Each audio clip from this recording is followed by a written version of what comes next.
first thing I want to say is deep bows to mothers everywhere of all forms, the plant world, the animal world, the human world, um, and to Prajnaparamita, the birthplace of all Buddhas and everything. So deep bows to motherhood and mothering and mothers. Um, and then the second thing I wanted to bring in around that is that this is pretty much the anniversary time of the passing of Maizumi Roshi. He died what was Mother's Day. So it was a different day in Japan than it was here because of the date line. So this is basically the time of his passing. And 1995, is that 29 years ago? That's stunning. So for those of you, I'm going to try to blend things here. There are those of you who will know lots about anything I mention, and maybe some that are a little bit newer that this will be newer information, but I kind of want to bring us all on the same page. So Maizumi Roshi is the founder of, from his dad, of the White Plum lineage, and then through Bernie, that's our inheritance through Seisen. So, and probably most of you will know this, but some of you may not, that because Maizumi Roshi came from the Kuroda family, Bayan Hakuin, his dad, there were 6 brothers, and so there were plenty of people to carry on the Kuroda name. So Maizumi Roshi chose to take the last name of his mom instead, and her dad had been a Roshi. So Maizumi is actually his mother's last name. So we inherit that,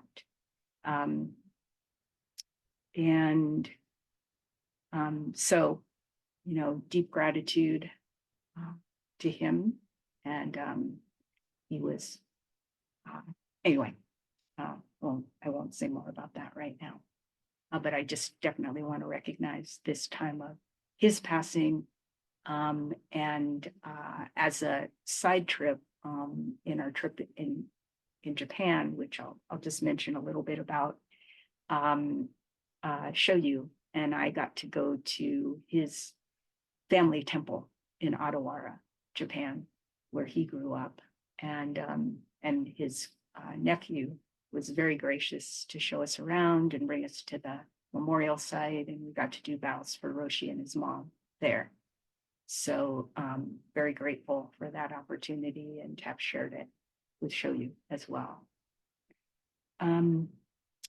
So what I wanted to focus on is, so just in case you don't know, Choa and Shoyu and I were able to participate in the 700th anniversary of the passing of Keizan Zenji, the ceremonies in honor of him at Sojiji Temple in Japan.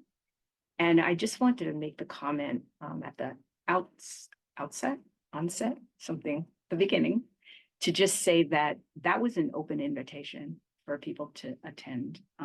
We got given 3 slots to our Zen Center, and it just so happened that Choa and Shoyu and I were the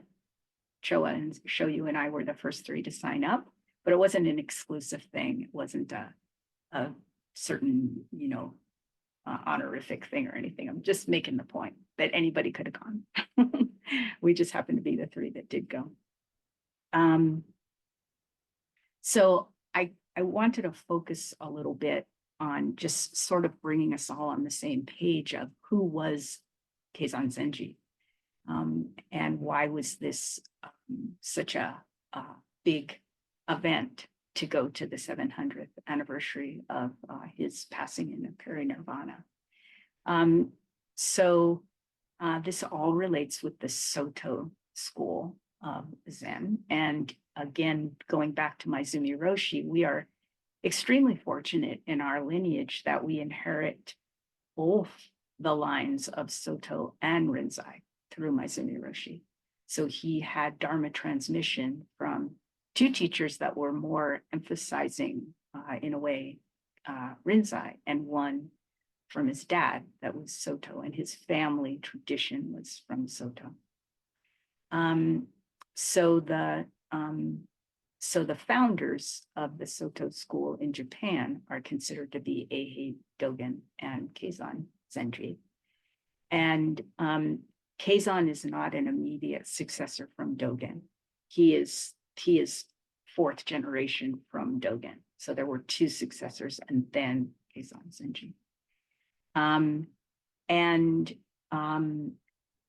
Dogen Zenji is considered to be the father of Soto, Japanese Soto Zen, and Keizan Zenji is considered to be the mother. So that's also why I was kind of excited that we get to talk about him today. And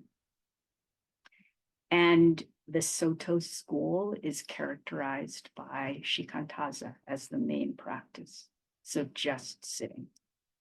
Rinzai Zen is more associated with koan study. And this whole trip, the tour that we went on, was organized by basically the international administrative organization that supports Soto Zen and promotes Soto Zen worldwide. So I wanted to share with you some comments. We had a talk from Ayama Roshi, who is the Ino of Sojiji, which is the chant leader. Essentially, that would be like the English translation, but it really doesn't do justice to what the role of the Ino is. So really, in any kind of traditional form, and in our form here too, the Ino will have done every role in the Zendo to be able to, they're more like the conductor of an orchestra, that they've played all the instruments, so they know how things come together. And that's how you create this unification of sound and chanting and intention. So the Ino is a very senior position. And this person that shared this talk with us is the Ino from Sojiji, which Eiheiji is the Eiheiji and Sojiji are the two temples that we went to. Eiheiji founded by Dogen Zenji, Sojiji founded by Keizan Zenji. So very, a very, very senior person. And what's really interesting, they sent us a transcript of the talk that he gave us. And what's so interesting in rereading it is he just talked a lot about how he came to practice himself in the beginning, before he talked about Keizan Zenji. And then he talked about that our tour was the 20th through the 23rd of April.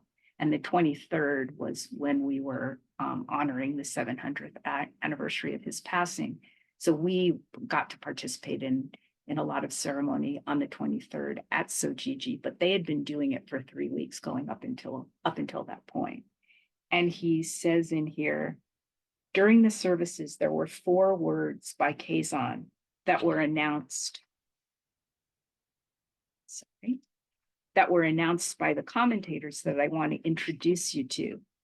One is translated as harmony and peace, where Keizan teaches us that if we all come together as one, we can overcome all kinds of hardships and sadness. Another is translated as one flavor, same heart, where Keizan shows that putting all our differences aside to achieve the one great motive of spreading the Buddha's teachings is important. The third saying is harmony between priests and laypersons, where Keizan stresses the importance of both priests and laypersons accepting one another. And I'll say a little bit more about that later, but it was, I felt very fitting that Showa was officiating this morning in the Gate of Sweet Nectar. as an empowered layperson, still officiating formal ceremony. And the last saying is translated as great compassion, great sadness, where Keizan tells us to have compassion towards others and to have capacity to empathize with others' suffering. These are basic principles of our teaching, of our school of Soto Zen. And he goes on to say, Dogen Zenji and Keizan Zenji are considered the founders of Soto Zen. Dogen, the original founder of Japanese Soto school, is called Koso, meaning eminent patriarch, and is seen as the father of Soto Zen. Keizan is known as Taiso, meaning great patriarch, and is seen as the mother of Soto Zen.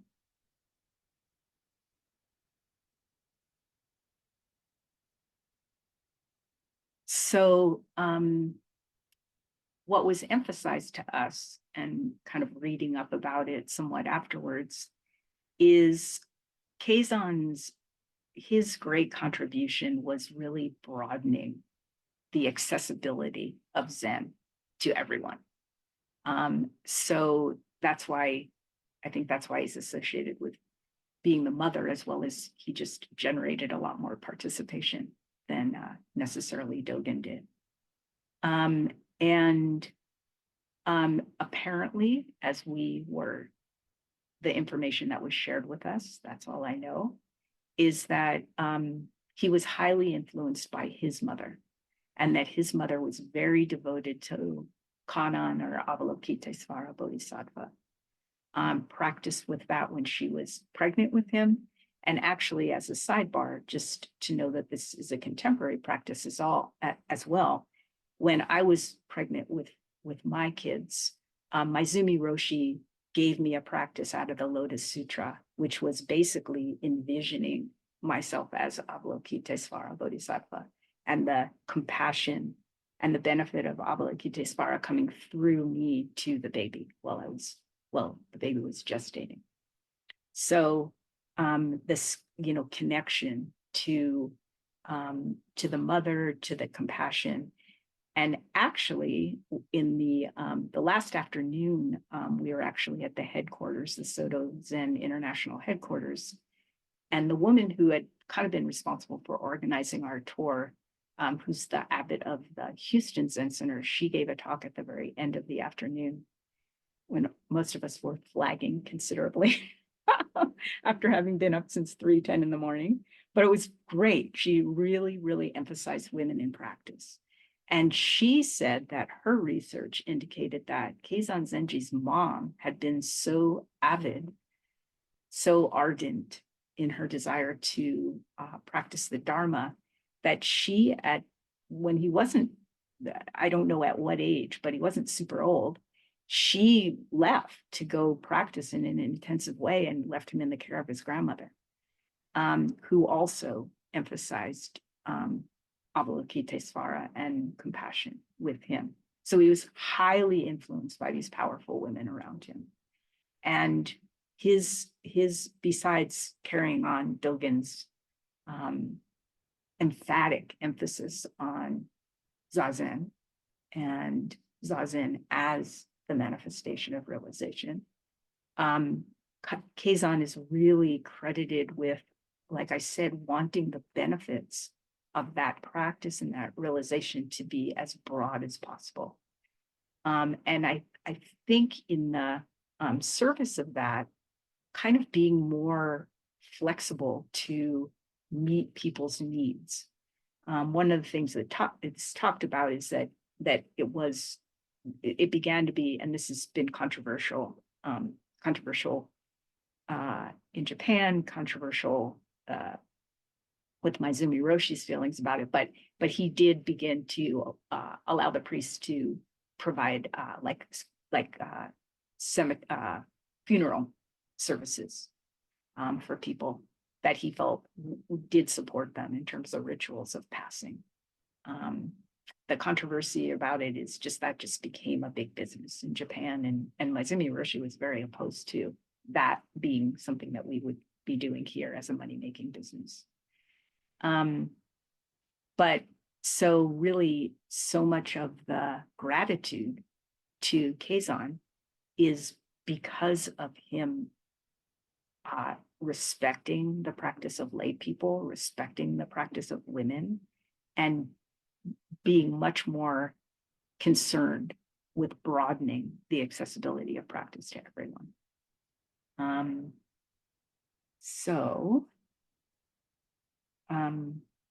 And for those of you, and maybe it's not so many of us at this point, right, at this moment, but Keizan Zenji is also the compiler of the Denko Roku, the record of transmitting the light. And in that, and what I was reading Francis Cook's introduction and his comments about it, that Keizan was part of his focus in doing that spiritual genealogy was to show that line of transmission really went all the way back to the Buddha. So that, from what my understanding was from reading that, and which I didn't really realize before, is that Zen was kind of like the latecomer to Buddhism. Had been being practiced for like 6 or 7 centuries in Japan before Zen came. And so there was a desire for Zen to be seen as fully legitimate as well. And Soto Zen to be seen as such. And so creating this spiritual genealogy that came from the Buddha directly through Eihei Dogen was extremely important to Keizan. And that's why apparently, that's what I understand anyway from Francis Cook, that's why he compiled the Denko Roku.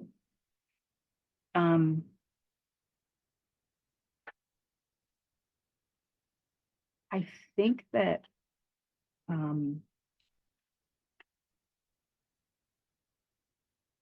look at the time here. I think the last thing that I really want to touch on, which is really the most important, well, I did feel from our experience on the tour that it's really valuable to understand sort of our context and where the gift of our lineage and the history that comes through to us to the present time, and that we are the beneficiaries of all this practice and all this devotion to the transmission of the teachings through all these centuries of time. And Sweetwater Zen Center is, it's a very it's a very organic, contemporary expression, really wonderful, accessible environment that I think our values are very much along the lines of Keizan Zenji, that practice be as accessible to everyone as much as possible, and that it be as least as possible an elite, privileged kind of accessibility. And I think that's really been foundational in Sweetwater Zen Center, the choice of where it is, and as well as it's really been reinforced, I think, as the values have developed over time, and certainly embodied in the Sangha Sutra, which is just been formalized. So in that way, I feel like we have this direct heart connection to Keizan Zenji. And my Zenji Roshi used to say to us, I'm Japanese. I can't make American Zen. You make American Zen. You guys, you gals and guys and theys and everybody make American Zen. And that's what we're doing. And it's really, really beautiful. And the folks in Japan were extremely, at least they were being very, I guess, very politely Japanese, but they expressed a lot of gratitude to all of us. First of all, that we came that far to participate, but that we have this heartfelt connection to this practice, and we have a heartfelt connection to keeping it going as the Bodhisattva vow, for the benefit of all. So I just wanted to kind of finish with, I had the opportunity to talk to Seisen the other day because I had a couple of questions that I wanted to check out with her. And in our conversation, she just, after we talked for about an hour, she just said, I hope that you really emphasize how important Zazen is. This basic practice of settling our mind and coming into contact with whole and complete as we are, everything included, right here, right now, as this, and how we cultivate our connection to that in informal ways, but also formally through the practice of Zazen. And that Zazen itself is samadhi and realization. And that is our Soto inheritance, as well as our intrinsic inheritance that goes before any kind of formalization of anything being developed. It is our birthright, and it is our basic nature. And so I do encourage all of us to prioritize and value and trust in our Zazen practice. And the basic Soto Zen practice is shikantaza, so just hit on sitting and see what's there. So I'm going to finish, and then I hope you have comments or questions. And I anticipate that Choa will probably give some talks about some of these aspects and experiences as well. And I'd like to continue to the extent that it's relevant and valuable. We don't need to talk about our travelogue. That's not the point. The point is, how do we really appreciate this practice altogether and take some strength and encouragement and pride in, which is a weird word, I guess, to use, in that we are the inheritors of this lineage. And that's a beautiful thing. So I was going to finish with, at the end of his talk, Ayama Roshi grew up in Hawaii, and he grew up in very much of a community context, probably missionaries from Soto headquarters. He said, attending Sunday school at Taiyoji Soto Mission. This was one of the verses I liked to read then, and I feel is relevant today, especially with all this strife and challenges in the world. I believe it is something very simple that we can actually put into practice in our daily lives. And this is very, very interesting because this is not language that we would normally hear. So it's the golden chain. I am a link in Lord Buddha's golden chain of love that stretches around the world. I must keep my link bright and strong. I will try to be kind and gentle to every living thing and protect all who are weaker than myself. I will try to think pure and beautiful thoughts, to say pure and beautiful words, and to do pure and beautiful deeds, knowing that on what I do now depends on happiness or misery. May every link in Lord Buddha's golden chain of love become bright and strong, and may we all attain perfect peace. It's very much sounds like Sunday school, right? But it's to me, it's beautiful that emphasizing love, emphasizing connection, emphasizing our responsibility to one another. And I thought it was sweet. This is the Eno of Sojiji. This is what he's finishing his talk to us, 93 Westerners from all over. So I just offer that up as a little bit of a maternal kind of a ending. So